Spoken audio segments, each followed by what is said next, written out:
Israel Update with Gadi and Mike Duran.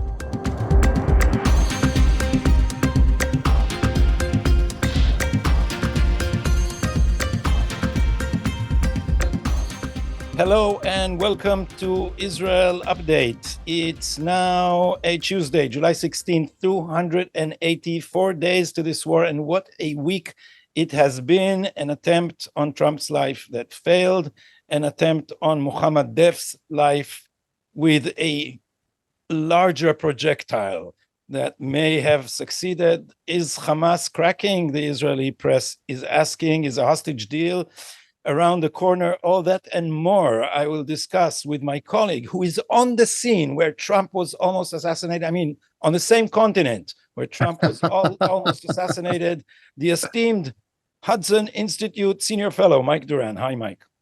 Hello, Gadi. Yes, I'm here on the same continent with Donald Trump. That's how close I am. Yeah. So let me tell you what happened this last week. But before you do, we have some minhala messages, some technicalities. First of all, we have problems on our Rumble channel. This is being fixed with the Rumble people. If you were frustrated and looked for the video there, try us on our YouTube channel. Of course, if they get us on the Rumble channel, then they're not listening to us right now because this is on YouTube. No, some people, Mike, are listening to the audio and then saying, I have to see these guys. Were they smiling or what? And then they go, we have 25,000. I'm going to put a notice on Rumble there. There's a problem with uploading, so I'll just put a notice there in order that you, if you are listening there, you can follow us here. I suggest you follow us on YouTube in general, just to be on the safe side. We have a new segment that will be responding to your comments and mails. We're getting a lot of comments on both our channels, and some of them are very interesting. Mike will start this segment today, and then of course we'll have the dumbest take on the news. But first, as always, Mike, for the headlines. Okay, so just a roundup of things that happened over the last week. As you mentioned, there was an attempt on Donald Trump's life. I think you and I are going to have to talk about what that means for U.S.-Israeli relations. Then also the IDF released an investigation of the October 7th failure with respect to Kibbutz Be'eri. The investigation highlighted many of the mistakes on that dark day, and there's a lot of furious responses to the report. In a third item, as you mentioned, the IDF carried out an assassination on Saturday, an assassination operation in Khan Yunis against the number 2 in Hamas, that's Mohammed Def, and his deputy, Rafa Salameh. The IDF has confirmed that Salameh has been killed. It is yet to confirm that Def has been killed, but all of the indications are that he was killed. The intelligence, the IDF is telling us, on his presence in the compound that was bombed was extremely reliable intelligence. And to make sure they got him this time, the guy has escaped numerous other attempts. He's got 9 lives or something close to 9 lives. To make sure that he didn't get away this time, they dropped very big bombs on him, apparently. And they're speculating that one of the reasons that his death can't be confirmed is that his remains have been vaporized in the attack. And the next item, Prime Minister Netanyahu is scheduled to convene a security cabinet this evening to discuss the negotiations that are being held. Those are indirect negotiations, of course, with Hamas over a ceasefire and hostage deal. An Israeli delegation is expected to travel shortly to Qatar for further talks. The composition of the delegation is unclear at this point. And another item, Khan Radio reports that the tensions have spiked between Prime Minister Netanyahu and Defense Minister Gallant over, do you know what it's over, Gadi? Yeah, it's over the Philadelphi Corridor. And why did I turn to you to say, what's it over? I don't know, Mike. Because I told you last week, before it was reported that there was a disagreement at the upper levels of the Israeli government. You got to hear first, okay? You got it here first. We break news here at this podcast. And this is a momentous question. It's a very big question. It's a very big question, but and you got it here first. Just for those of us who are loyal listeners, they realize that we know a few things. Okay. Israel and Hezbollah have continued to trade blows, including yesterday. At least 3 Hezbollah operatives were killed in Israeli Air Force strikes in southern Lebanon yesterday. That included a Hezbollah commander and a Syrian businessman who has close ties with the Assad regime and with the Iranians. Last week, an Israeli civilian couple near Noah Baranis, I think, is that how you pronounce their name? Baranis? Yeah. They were killed by Hezbollah rockets.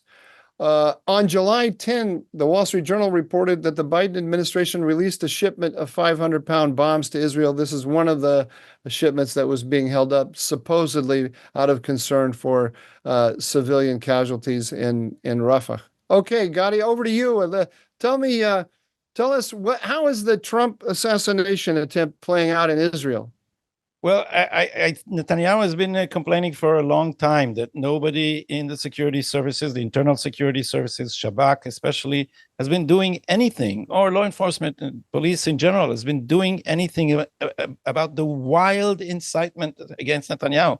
I saw all over the American press that people are now looking back at the attempts to delegitimize and incite against Trump, and of course, attempting to draw the connections between consuming such incitement and an attempt of political assassination. Well, I can tell you, Mike, that what they have found is, so far as I have seen, is very mild in comparison to what is going on in Israel with incitement against Prime Minister Netanyahu.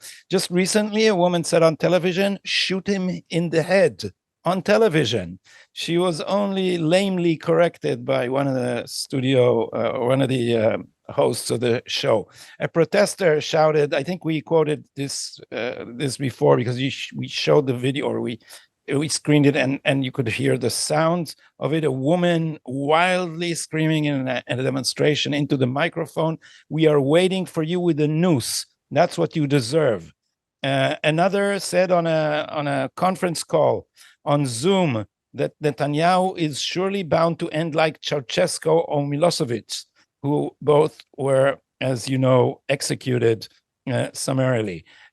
He's been called a cancer, a devil, the worst enemy of the Jewish people in 2,000 years, a traitor, a mass murderer, a war criminal, and also a word in Hebrew usually reserved for Adolf Hitler, tzorer. That's all in modern Hebrew. We use it. I'm not familiar with that word. It's I think the origins of it are further back. They're not modern. And I seem to recall that it's been used, I think, about Pharaoh. It means someone who wants to annihilate the Jewish people, someone who is a danger to the existence of the Jewish people. That's long before anyone invented the word genocide. But in modern Hebrew, hatzorer denotes Adolf Hitler. So they're screaming this into microphones to cheering crowds. This is not someone crawling in the margins of the internet in some crazy forums or marginal websites. This is mainstream, and one of Israel's most important right-wing pundits, Kalman Libskind, just recently wrote that most Israelis don't know about this incitement because the press is not even bothering to report it, let alone that the police is not doing anything. Much of this is illegal. And after the Trump attempt, the attempt on Trump's life, Netanyahu, I think, in order to draw the attention of the media and law enforcement to what can happen, his aides edited a 1-minute 40-second clip of some of this vile material that I just quoted to you, and in the hopes that someone is going to do anything. Because I want to remind you, Mike, that we have here mentioned a few times where demonstrators actually tried to break into Netanyahu's home, some in Jerusalem, his former residence. Some tried to break into his family home in Caesarea, or at least were preparing to, and distributing military-grade aerial photography with the house circled in a dotted red line, which is the IDF insignia or the IDF symbol for an enemy target, and so forth.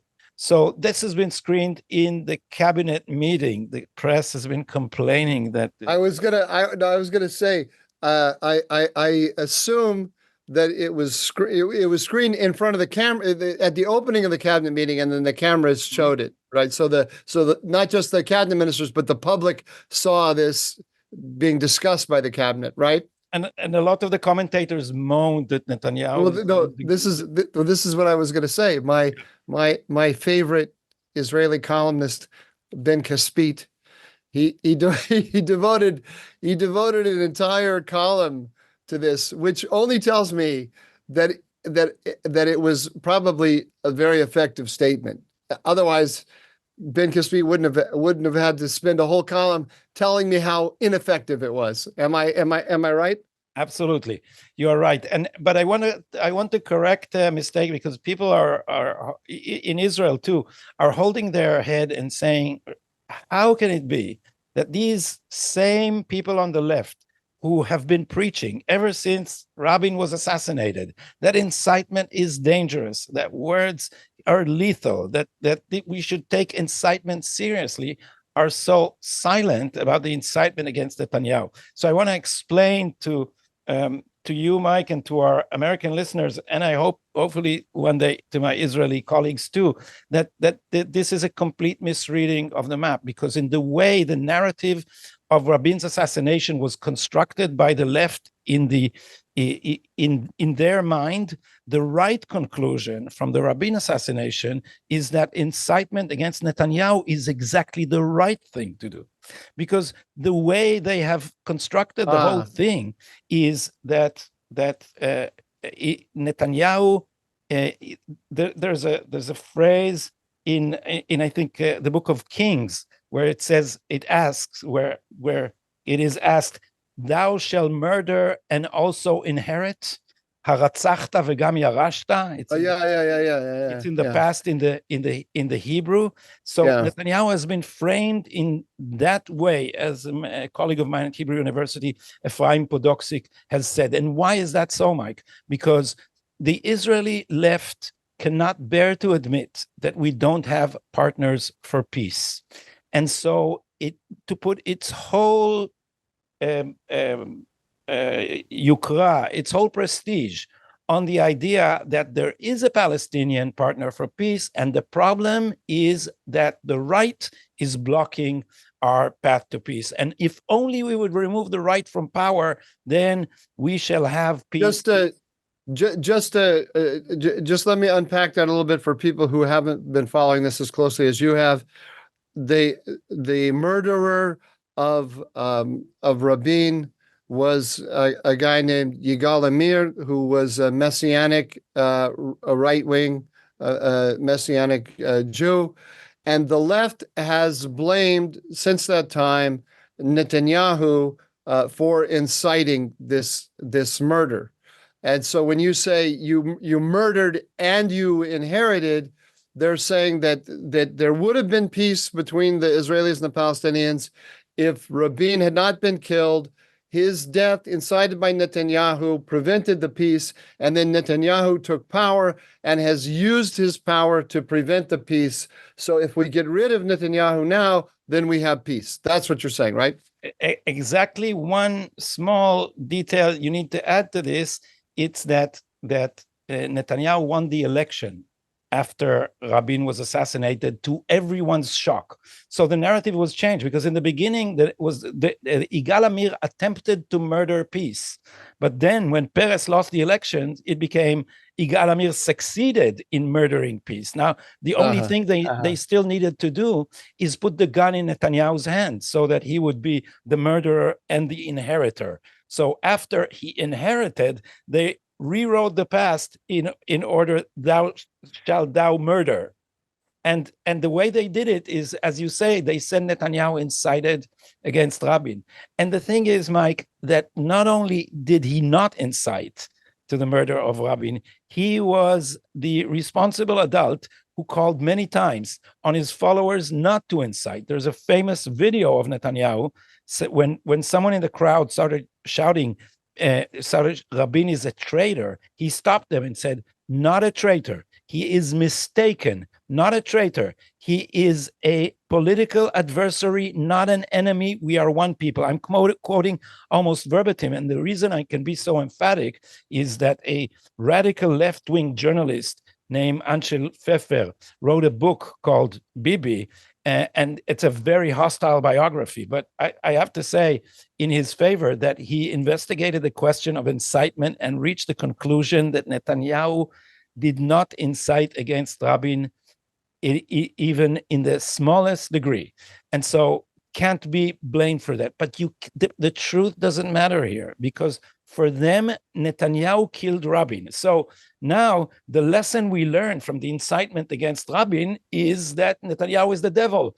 That would not stop them from the incitement against Netanyahu, because in their mind, the right lesson from the Rabin assassination is that Netanyahu, well, I wouldn't say needs also to be assassinated, although some of them actually say that, but most of them just think he should be removed, and he's the enemy of the Jewish people, and the enemy of peace. And let's just draw the connection between the diplomacy these days, because what the people like Ben Caspit have done, and I'm repeating myself here for those who have watched previous episodes, they're saying there is this path to peace with the Arab world that the United States, that Biden has created, a path to creating peace with Saudi Arabia, a path to creating a coalition against Iran. It's there waiting for Israel, but Netanyahu won't take it, because it requires accepting a two-state solution and the Palestinian Authority, revitalized Palestinian Authority in Gaza, and Netanyahu is being held hostage by Smotrich and Ben Gvir. So anyway, it's a continuation. It's a new chapter of the same story as they are writing this.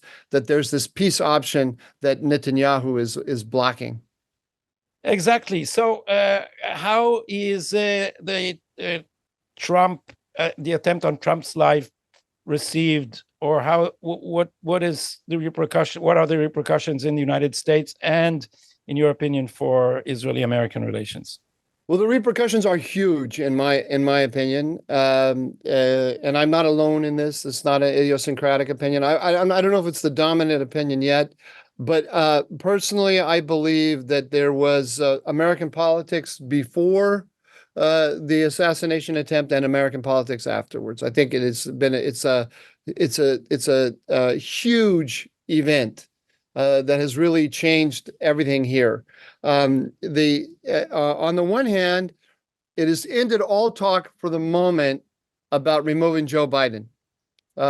So oddly, Joe Biden has gotten a reprieve in terms of the debate inside the Democratic Party about whether he is fit to lead the party, to lead the country. I suspect that he's going to be. That's not a trivial connection. Why is it, in your opinion? Just because people are distracted? Partly because people are distracted and talking about other things, and partly because he's going to be able to argue that in these troubled times we need stability, we need reliability. I'm the guy in charge. Let's not go roiling the waters more. We'll see how long that plays out. I mean, I think his situation is he cannot make a public appearance without making a gaffe. He can't. We all saw him say that in America we decide these things in the battle box. Yeah. He went out to try to calm down things, or to put out a soothing message after a healing message after the assassination on Trump, and he said we settle our differences. He wanted to say we settle our differences at the ballot box, and he twice said battle box. He can't find the right words when he talks. But anyway, he's gotten a boost. But which I think is good for Trump, because Trump wants to go up against him because he looks so weak. And now that is the most important aspect of this event. Trump looks strong. In politics, the world over, the single best indicator of whether someone is going to be popular is whether they look strong or whether they look weak. I think that that's just a human universal. Trump came out of this event looking very, very strong. You can't fake what he did. You got someone shot at him. They hit his ear. Yes, it's a minor injury. But most of us, when we're shot at, we get scared. And even if we want to be elected president, we still get scared. But Trump composed himself, stood up, raised his fist, and said, "Fight, fight, fight." And you can't script this. It looked great. And you have people testimony all over the social media of people who said, I was a feminist. I was raised a feminist. I hated Donald Trump because of Roe versus Wade. I hated Donald Trump because of this, because of that. I'm voting for Donald Trump now.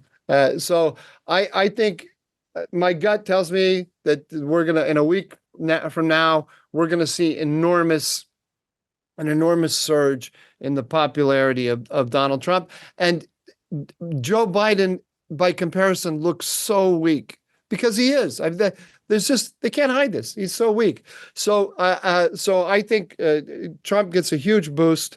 We're having the Republican National Convention this week. Again, you couldn't have scripted this better for Trump. His last public appearance before the Republican National Convention was this assassination attempt, and then we're there. And he's going to dominate the headlines all week long with his choice of Vice President J.D. Vance, et cetera, et cetera, et cetera. And now, with respect to Israel, this is very good for Israel because Trump is more supportive of Israel than is Biden. I think all the pressure that Biden has been trying to bring to bear on Israel, they'll continue to try to do it. They're not going to change their worldview about how you bring peace and stability to the Middle East, but their ability to push Israel has lessened significantly because we're going now into the election, into the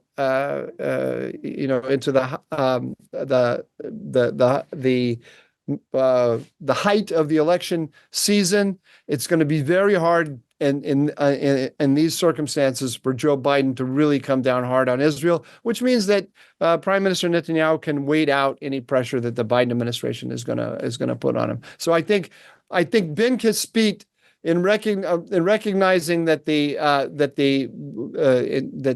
Trump assassination attempt strengthened Netanyahu, I think he was right. For reasons he probably didn't even understand. But it has definitely strengthened Netanyahu. I think it has strengthened Israel because of the Trump position on Israel, on the Abraham Accords and everything else. And Iran. And how is J.D. Vance on Israeli affairs, in your estimation? He's good. He's good on Israel. He's a strong supporter of Israel. He's for someone like me, I think the United States needs to stand up to Putin in Ukraine, Xi Jinping in Taiwan, and Iran in Israel.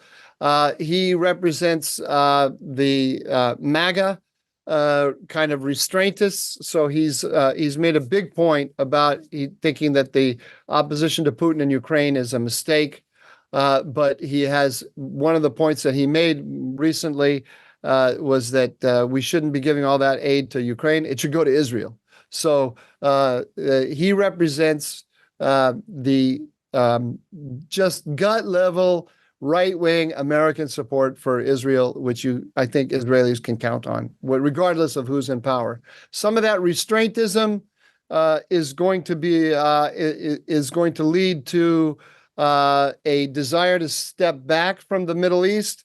But I think in the case of a Republican administration, it's kind of going to be like Reagan. Reagan didn't want to get involved in the Middle East at all. But in the end, he ended up strengthening Israel because he still wanted to strengthen U.S. allies against the Soviet Union.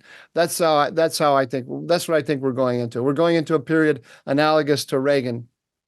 I want to remind our viewers and listeners that as you elaborated in your famous piece about the realignment, there are two ways of going about withdrawing from the region for the United States. One of them is strengthening America's allies and having them fight America's war or protect America's interests by proxy. And the other is to try and serve as an objective or neutral mediator between Israel and its enemies, which means basically letting Israel's enemies increase their power in the region. So clearly, specifically Iran. It means what it translates into is building up Iran. Although that's not how they think of it, but that's what it ends up being. And another way to look at it, which is also I'm quoting you again here, is that the current administration is trying to reach an accommodation with Iran, trying to reach an agreement about a new regional order over the heads of the Israelis, and a Trump Vance like the Trump Pence administration. We have interviewed together Secretary of State Mike Pompeo and asked him about this. So what you're saying is that they will go back to the policy of isolating Iran. If I might remind you and our listeners of what Secretary Pompeo told us, he said that there are three pillars to the Trump administration's regional policy in the Middle East. And these are: one, Iran is the problem and not the solution; two, you need to bypass the Palestinian veto; and three, you need to have a credible military threat in the area. And this leads us directly into our next topic, which is the question of the continued war in Gaza and possibly in Lebanon, and the controversy over the hostage deal and Israel's policy and all that. I would put all that under the question, the war. Mohammed Deif. How did the assassination of Mohammed Deif, the assumed assassination of Mohammed Deif, how much has that changed everything?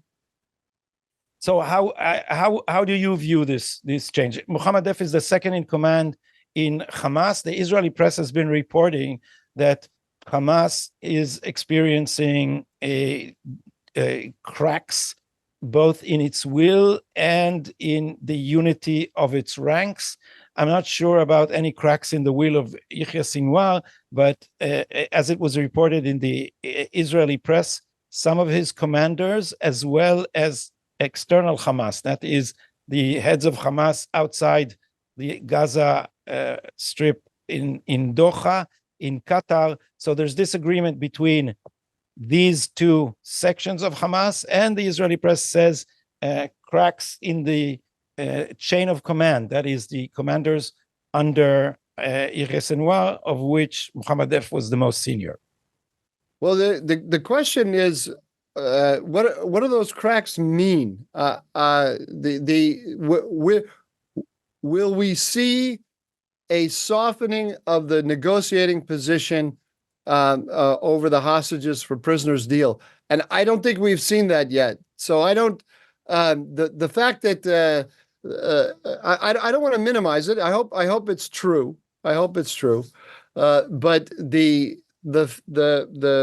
fact that the Hamas leaders in Doha are uncomfortable with Sinwar doesn't mean much, because Sinwar has the hostages. So as long as he has the hostages, and as long as he has men who are still willing to kill for him on his orders, then none of this means that much. The Israelis have told us that they've destroyed all the major brigades, so that they don't really have a terrorist army anymore. And by the way, the events seem to to support that claim, because in the past, when someone of the stature of Mohammed Def would be attacked with the kind of sized ordnance that the Israelis used, Hamas would have responded with rocket fire on Tel Aviv. You would have been you would have been running down the stairs in your apartment building to go to your shelter. Yeah. So they can't do that anymore. That's a strategic shift. It's important, but until it leads to a new position, it doesn't really matter that much. I mean, I hope it will, but this is what I'm waiting to see. So there are cracks on the Israeli side too, or at least a disagreement between Prime Minister Netanyahu and his Minister of Security, Yoav Gallant. Yoav Gallant, as you have broken on this show, Mike, Yoav Gallant is willing to abandon the Philadelphi Corridor in order to achieve a deal. The way these things are portrayed in the Israeli press are ridiculous, because Benny Gantz today said on Galei Tzahal, the army radio, he said there is a path to a deal, and it requires some concessions, and Netanyahu has to weigh the possibility of a deal against his personal political interests, and he is now preferring his personal political interests. So these personal political interests are actually staying on the Philadelphi Corridor, among other things. Netanyahu has been insisting on winning this war. This is not his personal interest, or if it is, it's a personal interest because this is a democracy and this is what the public wants.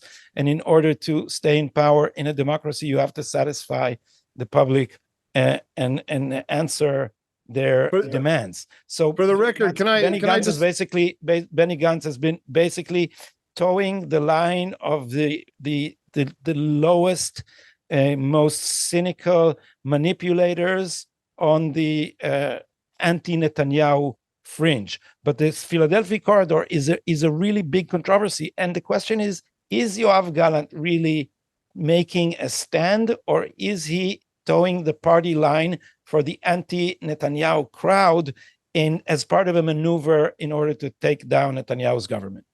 Yeah, who knows? Let me just, for the benefit of our listeners, viewers, let me explain the 4 conditions that Netanyahu put forward. Netanyahu had a press conference on Saturday night, maybe. When was it? Sunday? I've forgotten.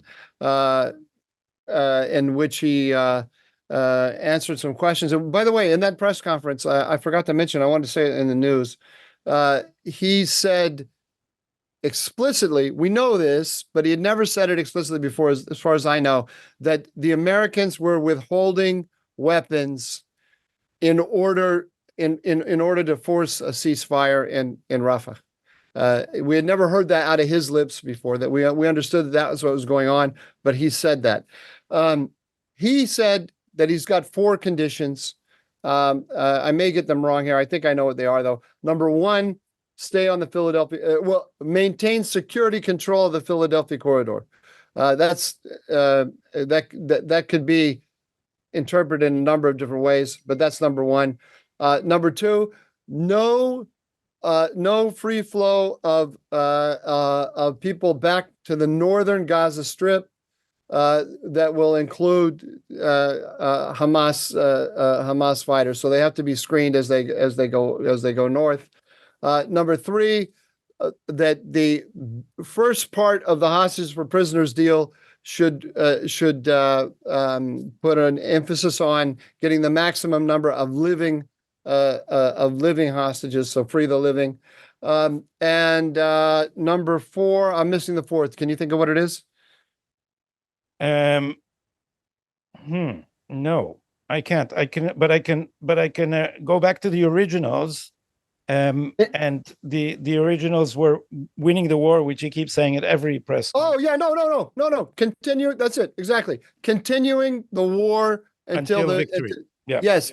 And those conditions are eminently, in my view, eminently reasonable, and they're going to be popular in my view. You'll tell me the same thing, I'm sure, with the Israeli public.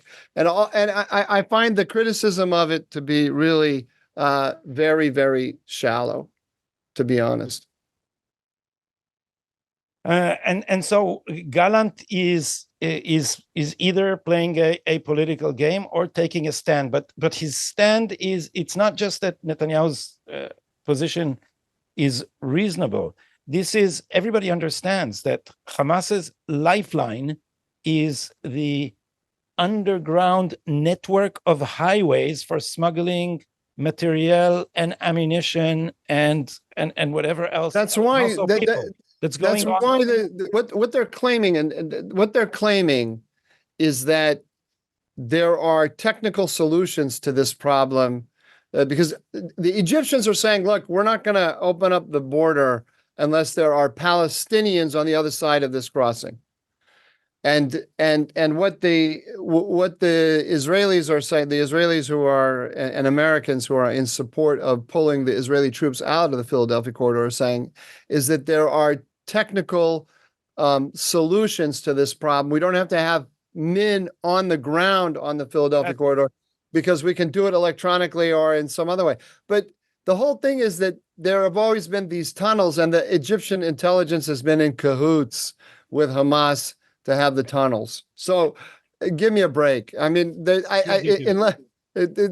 not, it doesn't. It's ridiculous. And if you compare Gallant's statement, Gallant started this war with all this tough guy talk, and in the end, he is maneuvering towards the positions which the Americans have imposed on Gantz and Eisenkot. The Americans are attempting to impose an end to this war without victory. And I don't believe what Gallant is saying is actually what he's thinking. I think he has joined the plan that in towing the American party line, and the way it's viewed from Israel is not the way it's viewed from Washington. From Washington, it's part of the regional integration. It's the appeasement of Iran. But Israelis actually believe the story that if we finish this war without victory, then like in the aftermath of the Yom Kippur War, when Kissinger prevented Israel from total victory to save face for Egypt and Anwar Sadat, then things will be ripe for some kind of compromise. And these people still believe in the Oslo process and the two-state solution. And it's stupid. It's stupid. It's very stupid. And if Gallant is thinking anything, and I'm not sure I give him much credit for intellectual work, but if he's thinking anything, then he's on board with that plan, which the Americans are dishonestly feeding to Israeli generals and politicians. Mike, let me quickly, in one sentence, let me just explain why it's stupid. Because what I'm talking about, the analogy with the Yom Kippur War, because the Americans had an enormous number of signals from Anwar Sadat that he wanted to make peace. There was before the war, after the war, there were all kinds of signals that he had that he wanted to get out of the Arab-Israeli conflict, and that he fought that he launched that war to get out of the conflict. There's no sign whatsoever that Hamas launched this war in order to cut a deal, right? This is not what happened. There's no sign whatsoever that Iran is looking to cut a deal. They're looking to drive a wedge between Israel and the United States. They're looking to weaken Israel and eventually annihilate it. The comparison with 73 doesn't hold up at all. It's nonsense, and I wish people were a little bit I wish our Minister of Security would have understood this. And in any case, the problem may be that he's been trying to listen to us on Rumble and didn't find our latest episode there. Oh. So we'll correct this and send to his office our link to the YouTube channel.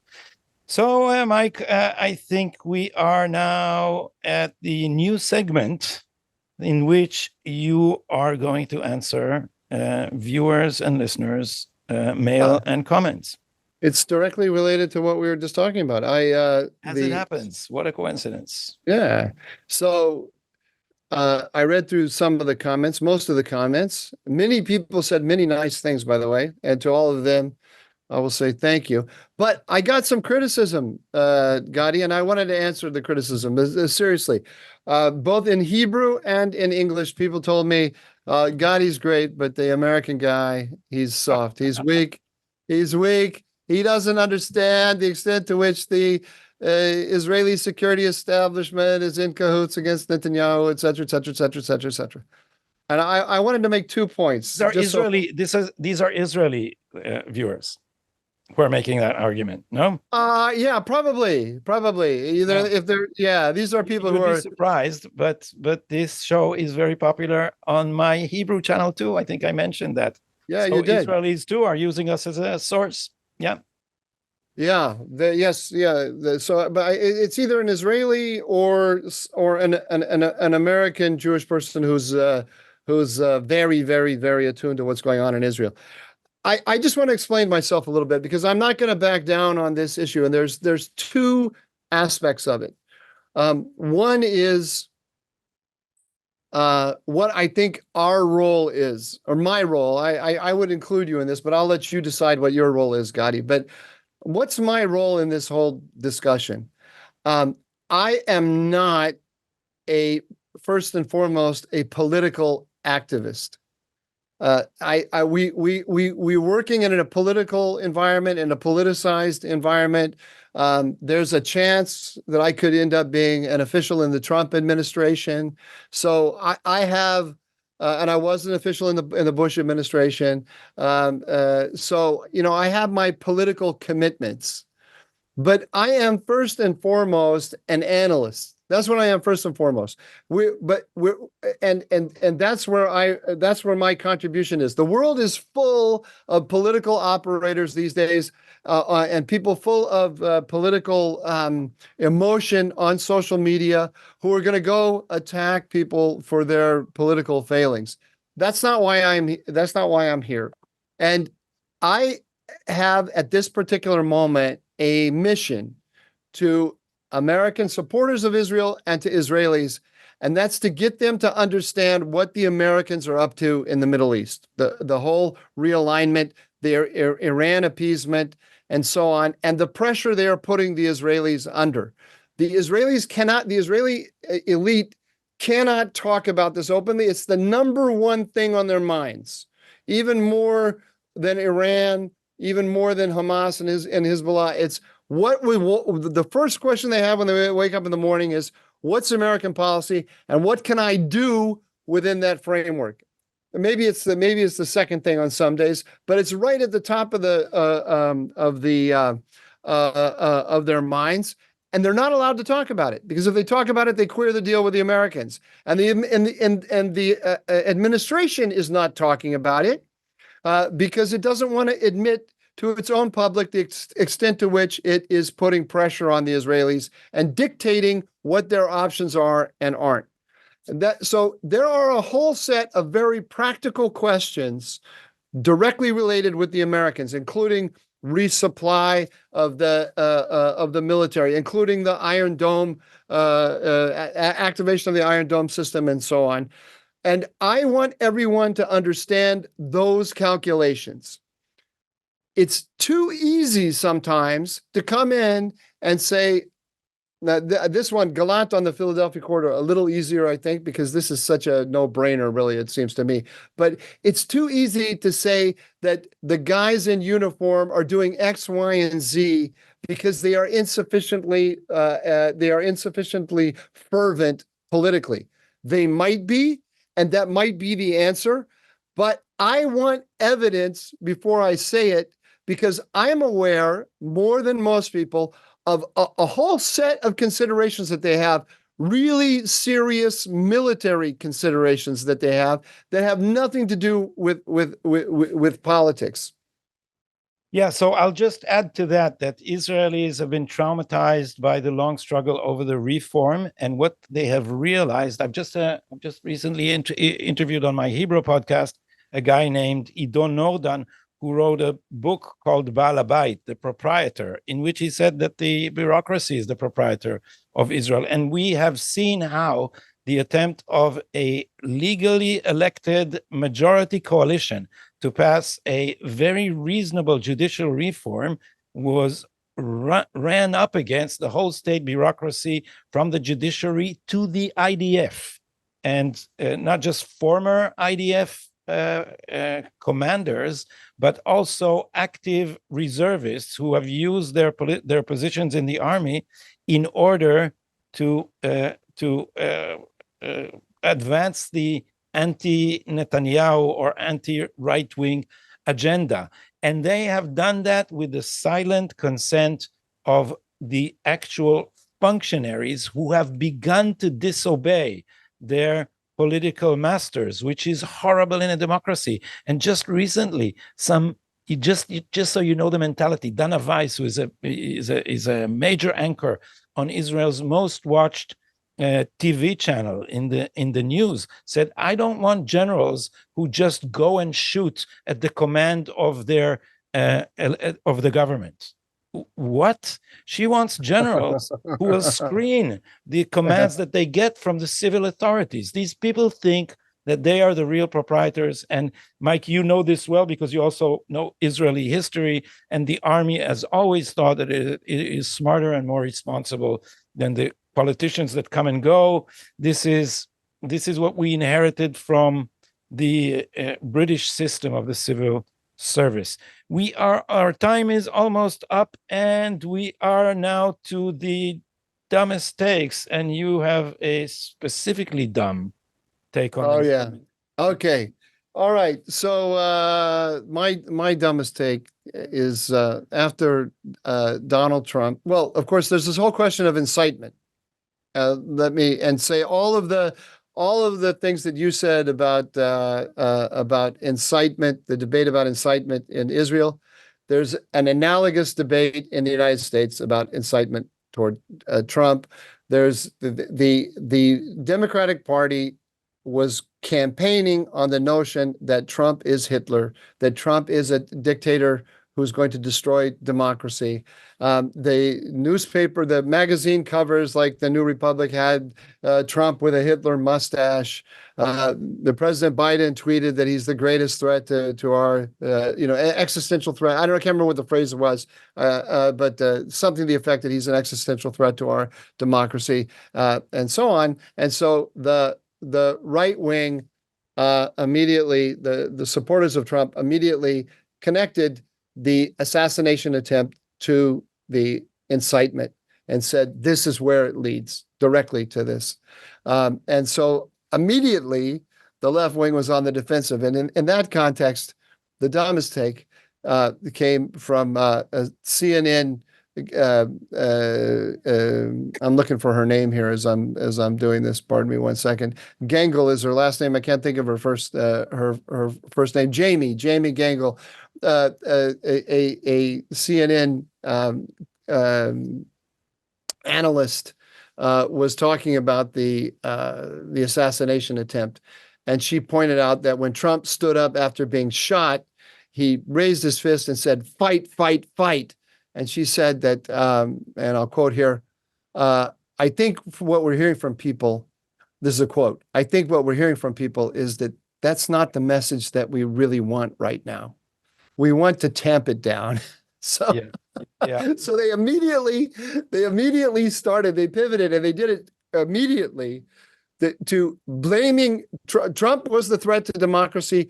Trump had raised the temperature in our politics. Trump had incited people, and he's the one who's responsible for the environment that led to his attempted assassination. I don't know. That one made me particularly laugh.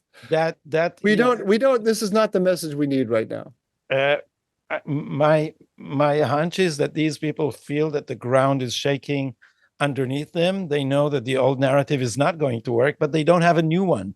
So they're shooting from the hip, from their progressive instincts. I saw another CNN segment at the end of which the commentator said that the incident of the shooting at Trump is being investigated as a possible case of domestic terrorism.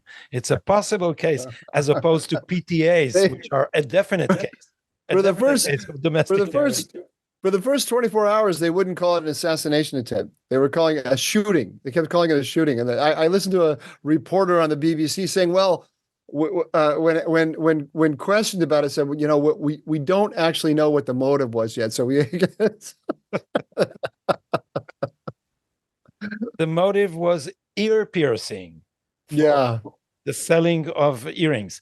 My dumb mistake is one of my favorite people to fight with on Twitter, Amos Shoken, the owner of and publisher of Haaretz, who said that Israel's only hope is that Biden would impose on it the end of the occupation. And it just looked like, how is Biden even going to impose an answer to a question on anybody? And if you're putting your bet on Biden's imposition, that has just slipped between your fingers. But the fact that an owner of a newspaper says that just shows you, Mike. And I've been saying this. But he said it just to reinforce.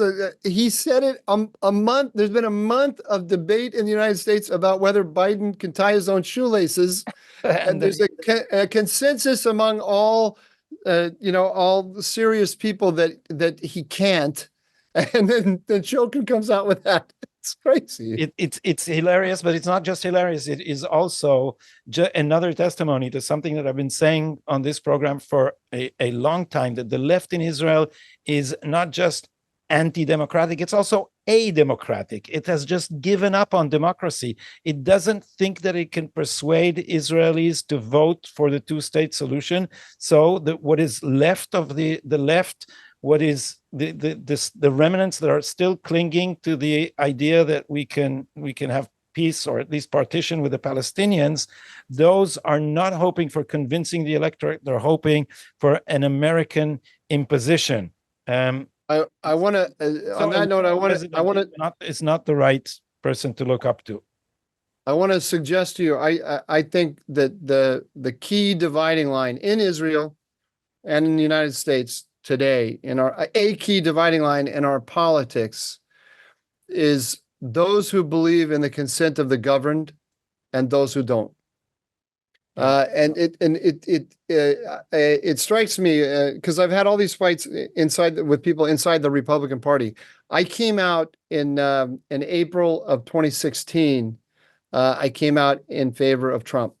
I was opposed to all of the efforts to be against Trump, and I did it because I follow the Prophet Muhammad in his advice that my people will not agree on an error. And I saw the Republican electorate deciding on Trump, and so I said, I'm with the Republican electorate.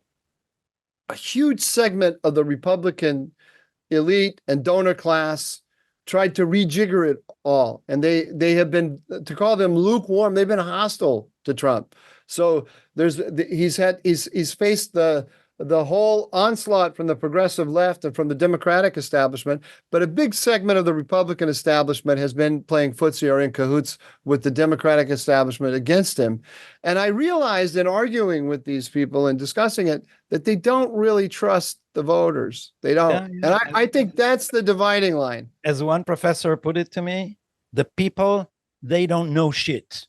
So that's how I define this crowd. But also, Mike, let me, if I may quote myself, my recent book called Nadim V'Nayachim, the mobile and e-mobile, has a very catchy title, but I think that its underlying message is not as catchy. And the division is, I think, between an anti-democratic mutation of liberalism. These people believe in human rights in the abstract, but they want them imposed from courts, from international forums, against the people who are suspected to be fascist, racist, homophobic, and all the rest. So they believe in a kind of democracy in which citizens are the greatest danger, and in order to reach what our famous judge Aaron Barak calls the essence of democracy, which is not sovereignty, it's human rights. So when you say that this is the theory they're teaching here in our law schools, they say that there is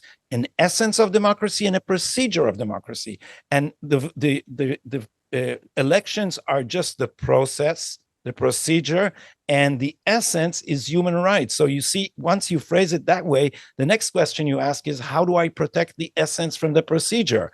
How do I protect the essence of democracy, which is human right, from the stupid voters who are potential fascists? And here on and you know, whenever we talk about this subject, we have to mention what is, I think we both agree on, the most unjustly underrated political thinker of the first quarter of the 21st century, and he is, Mike, your colleague, John Fonte.